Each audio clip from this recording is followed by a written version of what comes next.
Today's episode is brought to you by Alexandra Park BJJ. Brazilian Jiu-Jitsu is a full-contact martial art and combat sport that was developed in Brazil in the 20th century. With roots in Judo and Japanese Jiu-Jitsu, has been developed and refined into a unique grappling art with the aim to allow a smaller and weaker individual to beat a bigger and stronger opponent with the application of proper technique.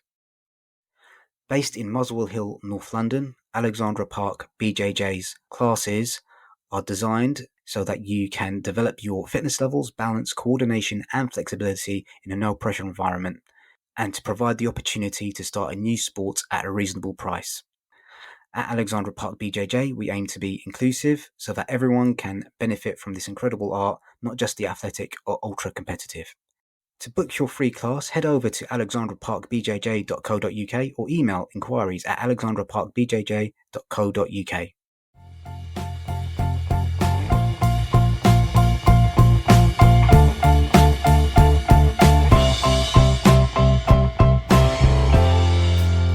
Welcome to Audiobookish, an audiobook review and discussion podcast looking at audiobooks both big and small, as well as radio plays, narrative podcasts, anything audiobook-ish. This podcast may contain spoilers, rants, curse words, mispronunciations of names and places, and more.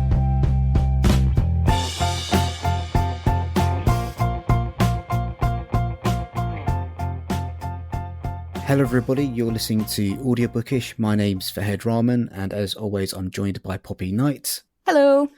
And today we will be discussing The Doctor's Wife by Daniel Hurst. I just want to give a quick thank you to Jess from Bookouture for sending us the advance review copy for this one. Poppy, do you want to read out the blurb? Yes, so, The Doctor's Wife by Daniel Hurst, narrated by Sarah Durham and David Wayman. He thinks his secret is safe, but she knows the truth. My husband is a doctor. He's smart and charming, and everybody trusts him, except me. On the surface, it looks like I have it all. The perfect marriage, the perfect husband, the perfect life. But it's far from the truth. Dr. Drew Devlin is not the respectable figure he makes out to be. The reason we moved to this beautiful old property with a gorgeous view of the sea was because we needed to put our past behind us. It should have been a fresh start for us both. Except I've discovered my husband has been lying to me again. He's using the power he has in his job to mess with people's lives and to get exactly what he wants, no matter who it hurts. But he's underestimated me. I've had plenty of time in this big, isolated house to think about all of his mistakes, and my husband has no idea what's about to happen next. Okay, cool. So one of the kind of interesting things about the book was the way it was laid out. So it kind of had point of view chapters narrated by different performers. So, you know, as you mentioned, Sarah Durham and David Wayman. Just generally, how did you feel about kind of the way that the book was laid out and how that was used to kind of like tell the stories from like alternating points of view? Yeah, sure. So I think it's certainly vogue at the moment. I feel like you get a lot of split perspectives at the moment, and I think in crime it can be really interesting because it's kind of what does one person know that another person doesn't know kind of thing. And so that's definitely what it's used for here, as you say in this blurb, that the wife knows things that the husband doesn't think she knows and all this kind of stuff between the two of them. I think personally for how it was used in this one, I think it could have been used better. I think there are kind of times where they repeat the same kind of stuff that you heard in the last chapter from the other person's perspective. And a lot of the time, what that's used for is to give you kind of a different side to the story. And there are elements of that in here, but I think sometimes, certainly I felt, I wonder what you feel, that it was just kind of repeating it and sort of saying what you'd imagine already. So yeah, I think maybe the balance of those two perspectives, which is a very difficult thing to do as a writer, maybe needed a bit more honing in this particular example. But I definitely think there is some interesting stuff to seeing, you know, the different characters' side of it and how they see each other and their personalities a bit more by hearing it from them first person. Because that's what it is. It's not just a third person narrative from these two perspectives. It is first person. So it's like both of these major players, both of these characters are speaking to you. Yeah, I mean, for me, you kind of mentioned it being kind of quite in vogue and used maybe fairly often like crime stories or thrillers.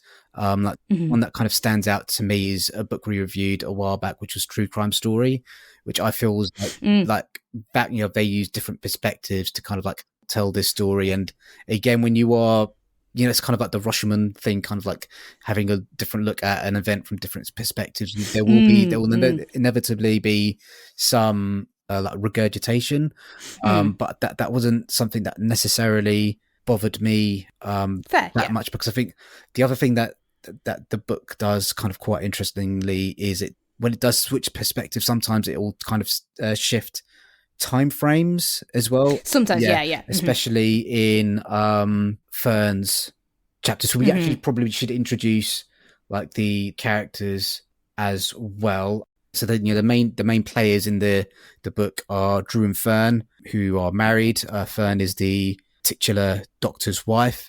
Drew is having an affair with Alice, and Alice's husband is Rory. And so it's just kind of the way that Drew and Alice's affair kind of unfold. It does kind of occasionally shift time frames, and kind of what Fern knows about that affair also kind of like is revealed through shifting time frames. I felt that was kind of quite clever as well.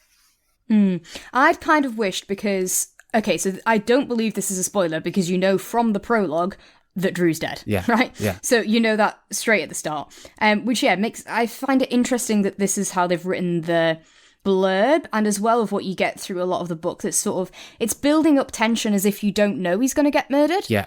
But straight away that he's been murdered. So that for me was a bit interesting, because it felt like it was trying to capitalize on some tension that sort of wasn't really there. But so that, and you go relatively chronologically until the murder happens, and then there's a lot of the flashback stuff. And I kind of wished it had been more interlaced. You know what I mean? Okay, and so there was sure. a bit more kind of like of the behind than the back than the behind, because it kind of felt like you got to that big point in the story, and then you had a huge chunk of chapters that were just delaying. Okay, well, when will we finally find out what happens after his body's found? Which was, we knew from page 1. Yeah. So I kind of felt that was a bit frustrating. But I do, again, with the split perspectives, I think there was some good stuff from it, and the technique was a good one to employ for this kind of book, for this story, for this genre. But I sort of feel like it needed finessing a bit more. It could have been used more cleverly, kind of thing. Yeah, especially kind of maybe towards the end of the book, where it is kind of one character heavy. Yeah. So well, I mean, this is the first in like a trilogy, so there's 3 books in this series. So maybe that's the reason why he's chosen to tell the story this way, kind of like waiting for insulating other characters. It might have worked maybe a little bit if there's another, maybe from Alice or like Rory's point of view, and those kind of all interlinked together. Kind of generally just on like the performances in this. How did you find them? I thought the performances were good. I enjoyed them. I definitely think the narrators kept me in this. And Sarah Durham especially, not in any way not in any way to criticize David, but I think she really stood out as being a particularly good narrator. So I was really impressed with her performance and really enjoyed it. David, I think he did a good performance, and I did enjoy it. One thing that I would criticise on his is that I'm pretty sure that's more of a Yorkshire accent than a Manchester accent. Yeah. And so that took me out a bit, especially like, because I was sort of waiting for, okay, when's it going to say, he moved to Manchester after university or for university or something like that. But it was when they were in the pub and Rory turns around and is like, is that a Manchester accent I hear? When he's just been talking. I was like, well, not if it's coming from him, it's not. Kind of thing. So that's, I don't know whether that's a narrator performance decision or a casting decision or whatever, / maybe slight gap. There is a lot that floats around about kind of northern accent, and it's not pinned down to the right region. But Sarah's, however, was very, very Manchester and really good, and maybe think about the voices that we had in True Crime Story, which is also set in Manchester. With characters from there. So I really enjoyed hers from all perspectives, from kind of the performances, the emphasis, as well as the accent and stuff like that. And then I really enjoyed David's as well, but I didn't think his voice, or at least the accent he used, was quite right for that character, and didn't quite stand out as much as Sarah's, but just because hers really did stand out. I mean, like Sarah's performance I felt was really strong, especially like the tempo of the way she performed, some of the kind of script's the wrong word, but kind of the way she kind of performed some of the lines in the book. There's that points where she was like hissing with rage, and then kind of like you can kind of really tell in the sections where she's kind of emoting this kind of like really cold like resentment towards Drew. And then there's kind of like other bits where she's kind of like a little bit like more not necessarily laid back, but kind of like detached from what she's doing. Yeah. So, and I felt that was really good. And I just wanted to kind of pick up something that you were saying about David's performance. So like the note that I've got written down is North Face, which I think is kind of like, do you think that it was like a genuine, do you think he was from the North, or do you think he was a guy maybe putting on like a generic, well, yeah, I up gonna go down pit sort of like the impression I got is that I thought, but I could be wrong, I thought it was quite an accurate Yorkshire. Because he sounds like Matt Baker to me, like really similar to Matt Baker. That was who I had in my head, kind of thing. Not that I think Matt Baker would be as unlikable a person as the character in here. But yeah, so I was trying to decide, have they cast a Yorkshire person thinking, oh, well, that's good enough? Or have they cast a Southern person to do a Northern accent, and they've just gone for the Northern accent that they can do quite well, kind of thing. So, yeah. And I think looking at David Wayman's profile, it seems more likely it's the latter. And similarly, I think it's unlikely you'd have a Yorkshire person where that's their genuine accent doing that for a Mancunian part, right? And there obviously is issues around casting non-Northern narrators for Northern parts, partly kind of, the lack of availability for those roles still even now with different regional accents. And then also this, for the listener experience, you run that risk of the accent not being authentic to the character. There's definitely a problem there. Yeah, I mean, I think the one thing I would like to compliment on David's performance was he really kind of gets across how like Drew is like a nice guy.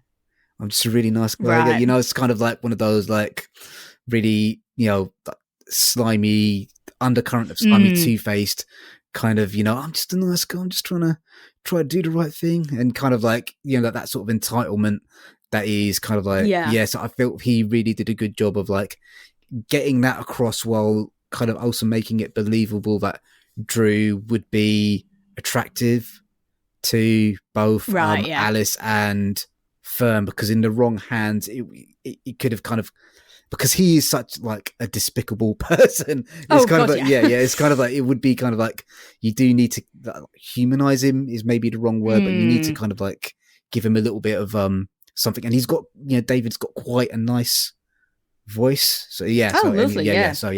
So I would kind of say that as well. No, I think that's very interesting. And I think also this leads on to one of my biggest kind of takeaways from this, was that he's really not a sympathetic character at all. And it's fine that you think that. I think you're very definitely meant to think that. And what I just found, though, was that I think you could have gleaned a lot more about his character by inferring it, but so much of it was stated. Yeah. Right? It basically says in his first chapter, I'm a manipulative person who puts on this kind of charm thing to lure people in, but actually I'm just out for my own self-interests. And I do have genuine affection for other people, but I still want them to kind of serve me in a relationship, and I want people to treat me as powerful and want to be able to do what I want. He basically says that. Yeah. And to me, like, it sounded like I was reading, well, maybe David's character notes. Yeah. Like when an actor does, their what's my motivations, but who am I really, and psychoanalyzes the character. That's what I felt like I was hearing. And for me personally, I don't like when my books are too obvious. Yeah. I prefer kind of like, so he does actions and he says things and you're going to infer from them, okay, but actually what he means by that is this. Like I kind of wanted to hear him lying to himself, saying, I just really care about her, and us very obviously know, no mate, you're doing that to serve your own self-interests. But he turns around and goes, But actually, I was doing that to serve my own self-interest. Yeah. And I was like, oh, Yeah. For me, that is, not something I enjoy in my book. I like my books to be more, they show rather than tell. It's that classic phrase, isn't it? And this book definitely tells. Yeah, I think especially with a character like Drew in real life, they wouldn't have that level of like self-awareness. Yeah. I don't think exactly. it's kind of like, so I think here, him kind of, I think it's a good point that you raised, him kind of lying to himself and doing like weird mental gymnastics to kind of justify like his behavior, because like what he does is absolutely completely mental. I mean, he kind of uproots his entire life to try and on the off chance that he's able to kind of reconnect with with Alice, who's decided to kind of like end the affair. That might be slightly spoilery, but it's kind of like what he does is absolutely completely mental. And so but anyway, we were kind of like rewriting a different book anyway, so kind of getting a little bit back on. But I think even within those realms, even of him being like that, I think I wanted a bit more of, we build an impression of the character rather than have an impression of the character forced upon us. Kind of thing is more what I'd want. And I don't think you get it quite as bad in Ferns. I think there are some in Ferns that have the same kind of thing, where like she says something and then goes, and the reason I did that was because this. And you're like, well, yeah, we got that. But I don't think it's quite as pronounced. And a bit of me while I was listening was wondering, like, is it because the author is trying to kind of make the voice for each of these two perspectives more distinct? Yeah. And is he kind of giving a different voice to one of them to the other? Because I did feel, for the most part, there was a real difference with Fern's sections. I enjoyed the writing of Fern's sections a lot more than I enjoyed the writing of Drew's sections. And I also felt there was a lot of, like, really long sentences that you could tell David was sort of struggling to get to the end of. Not just for holding the breath, but like, where does the pause go here? Where does the intonation go? And that's not really me criticizing David, because I think that's the writing of it, and that's where really you want authors to read their work out loud, because something can feel like it makes sense and you write it in a sentence, and I'm really bad for long-winded sentences that just run on because I want to include all this information and it's all very important, and I use a lot of like, if this, blah, blah, blah, then this, blah, and they're just long, complicated sentences. But when you read them out, they don't really work. And that's where they needed a bit more editing and a bit more finessing. And I think audio really does make that stand out, because when you can hear that a narrator is struggling to read your sentence, or you can hear as a, listener of a published audiobook that the narrator is struggling to read a sentence, that kind of flags this needed rewriting a little bit, and clarifying and stuff like that. But yeah, I weirdly found that Fern's sections seemed better. I mean, maybe, Sarah did manage to tackle the difficult sentences a bit more fluidly, a bit, perhaps. Or, potentially there was an intentional decision to write Drew's sections a bit differently, but I didn't think it was quite as good. Yeah, I think there might be like a character thing in there, because you can kind of like imagine Drew kind of thinking a lot of himself, and him kind of like speaking to himself in like really long-winded sentences full of like self-importance, where Fern is full of like more rage. Kind of like there's some sections where she's kind of like really biting down on kind of like what's happening. Yeah, so I think that there might be reasons for the choices that the author's made there. The next note that I've got is twists. So how did you feel about the numerous twists, and how many of them did you get, and how many of them you didn't get? Kind of obviously not spoilering that stuff too much. Yeah, so I'll try and navigate that. I think, well, one thing, because we can easily not spoiler with the whole she knows about the affair thing, right? Because it's on the front cover. It's in the blurb, like, we know she knows, and yet, a bit like I was saying about the whole murder thing, it does feel like it's dragged out for a while, implying that we're not supposed to know she knows. So that I felt kind of just dragged on for a while. Twist that you only find out at the end when they start doing these flashback things, I did suspect, and the associated related to something terrible that Drew does maybe isn't on a foundation of truth. If you've heard it, you'll know what I mean. If you haven't, hopefully I've not spoiled it for if you do listen. But yeah, I think certainly before it was revealed, I had a feeling of that. The very, very end that sets up the next book, Yeah.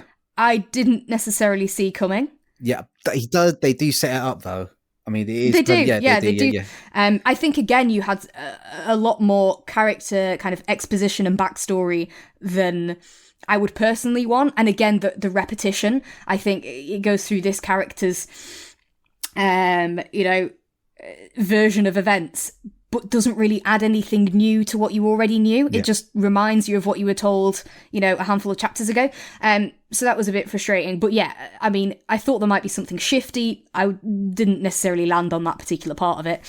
So yeah, there's a few. I think a bit like the writing, I worry that some were maybe slightly more obvious than I'd like. I'd kind of like some things to be a bit more, you've got to keep guessing. But there was some genuine twist in there.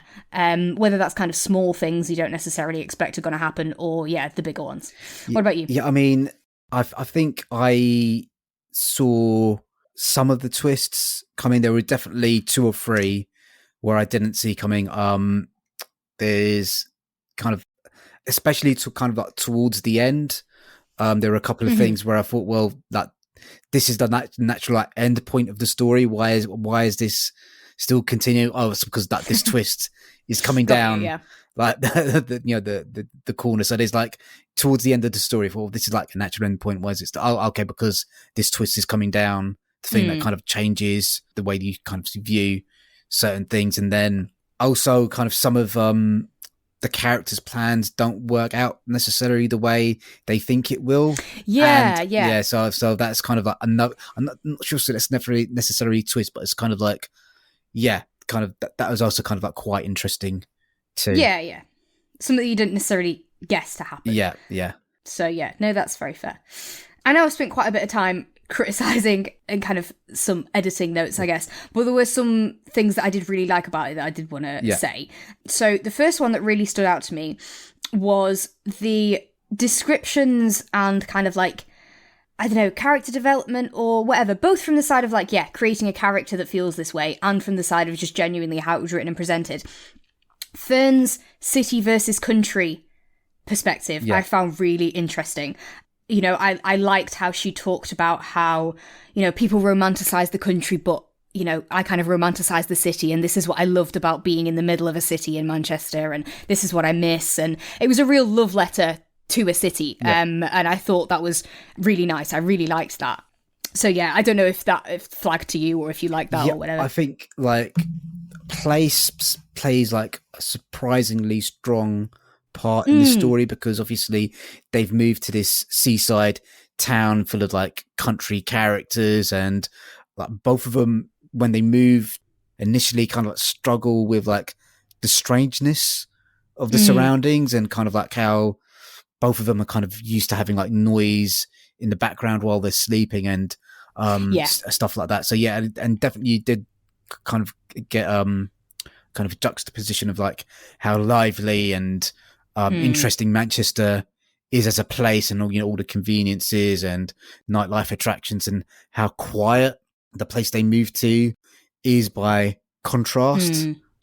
So I definitely kind of agree with you that it does, certainly from Fern's point of view, she loves like Manchester, and this was like kind of quite a big sacrifice for her to move, move with Drew to this other place. Yeah, exactly. And one thing I didn't really see coming, more just because I think it seems even more mad. You were talking about like the things Drew does is mad, but when you find out Fern's true motivations for moving, that also seems absolutely mad. Yeah. And why would you do that? And also very unfair on the other parties that she knows is involved. Yeah. So yeah, that was madness. But yeah, and I think it's interesting as well with crime stories where you do kind of either you get the kind of gritty city crime stories, a police procedural kind of thing, or you have the kind of, it's a country village with, a handful of people and everyone knows each other's business and what's the dynamics there. So it was kind of interesting here that you've got a book that's kind of set in those two different worlds. And does really play on that kind of idea of in a city you can just be obscure and no one, and you can very easily, you know, check into a hotel with a mistress and no one's going to know you're there kind of thing, versus everyone knows who was in the pub on what nights is very different. So yeah, that was interesting. And then the other thing I thought was interesting is like a bit at the end where they're talking about how the media will represent this murder and stuff like that. And I thought it was maybe a bit strange on Fern's part to think that the entire country is going to be shaken by this murder in a small, cosy town, given that, kind of the premise that every other, as we've discussed, crime story set in a small country village is that murders seem to happen all the time, kind of thing, you know? And I really don't think it would make national news to the extent that she suggests. So I didn't necessarily find that a good insight, but I did really like the insight where she's talking about how the papers are going to perceive her as the wife of the victim, and kind of pretty partner devastated by my husband's murder was kind of, I think, one of the lines in there. And yeah, I thought that was a really interesting kind of thing that she pulls out of there, of it related to, you know, being the wife, being a woman, things like that, and how the media twist things and play on things and how they might see it. And I did find that chapter where she's sort of discussing that and mulling on that and thinking how it's going to affect her and how she might, I don't know, use it or play up to it or play against it and stuff, I kind of found sort of interesting. Yeah, I agree with you there. There's kind of, with Fern's story, there's a lot of how other people will view her, and she's like kind of really concerned with that. So it doesn't kind of like surprise me that she would be like really concerned with like what the national press would be thinking of her, and like that was definitely kind of interesting. You know, the tension there was she going to be able to kind of, you know, keep to her plan and not fall apart and stuff like that. So yeah, I think that was definitely quite interesting. Yeah, so is there any kind of other positive things that you wanted to bring up? Maybe, but I think they were the two main ones on my list. But yeah, definitely absolutely loved the narrations of both of them. And yeah, definitely think there was some good elements of this book, but it was the writing style and kind of both on a line level, a sentence level, and also on that bigger kind of structural level of where have you put certain chapters and what information are you repeating, and have you changed time here enough or too much or whatever, that I thought was maybe lacking. I've come across another note here where I've written about like, it sounds a bit like a thesaurus has been used too many times. Oh, yeah. Okay. I'm glad you agree, because there was kind of like and I put my clothes here and pick up the garments, and, you know, and it reminded me of Dave Gorman programs. Really funny. I'm a big fan of his. And on one that he did a game with his contestants that was kind of like how in journalism, everything has to have a synonym for it, you know, whatever in a newspaper, whatever they're talking about, it has to be referred to as something else. And they kind of did like, which ones can you come up with? So it was like, okay, if you're writing an article about cheese, what can you say? Milk, food, and the delicacy favoured by mice. And you know what I mean? That kind of style that that newspapers use. And yeah, I did find there was some in this where it's like, it's a book, you can just say clothes twice. Yeah. It's okay. And like, yeah, repeated words are a bit of a pet peeve of mine. But when it's things like that, when it's nouns and stuff like that, it just felt overwritten. You know, it felt like it needed a bit more finesse in the writing of it. So yeah, that was just another example that popped out to me. But, you know, I think this author, Daniel Hurst, you know, I think relatively new in his career. I think he's written a few other books before, but obviously this kind of style and stuff will develop and things like that. And I mean, yeah, there's already almost 2 more books in this series. So the next one that, is teased by the epilogue of this one is already out, and the book 3 of this trilogy is coming out later this year. So who knows if it will have changed slightly on there. And I think there's some interesting stuff in the characters and stuff like that. I think it was slow at times, but because of that repetition or the ordering and stuff like that, and have my own grievances with the style of how it was written and wishing it left a bit more to be inferred, or, you know, a bit more polished or whatever, but still a lot of good and interesting stuff to come out of this one. And yeah, a great one to listen to in audio. I think both narrators did a fantastic job, and Sarah Durham especially. I'll be looking out for more audiobooks that she's narrated, definitely. Yeah, so I mean, I don't really have much to add. I would say I really, really enjoyed this. I kind of had a great time listening to it. Yes, it is kind of like far-fetched at points, bordering on like preposterous at times, but it is. I just really, all the flaws that you mentioned there, they didn't bother me because I was having a good time. Yeah. Listening to it. It kind of good. I could really imagine this being like an ITV thriller series. It's kind of like not necessarily like trash thriller stuff, but kind of a little bit higher end than that. But yeah, I kind of really enjoyed it. I think he does a great way of it's kind of like with characters as like if you met them in real life they'd be kind of like really hard to, or maybe they wouldn't be really hard to like, I don't know, but kind of like the some of the stuff that they do, he still's able to kind of engender a sense of sympathy while keeping in line that what these people are doing is absolutely horrid and horrendous to each other. So I had a really good time, and I wouldn't hesitate in recommending people listen to it because I just thought it was fun. So yeah. Awesome. Yeah. Okay, cool. Any closing thoughts?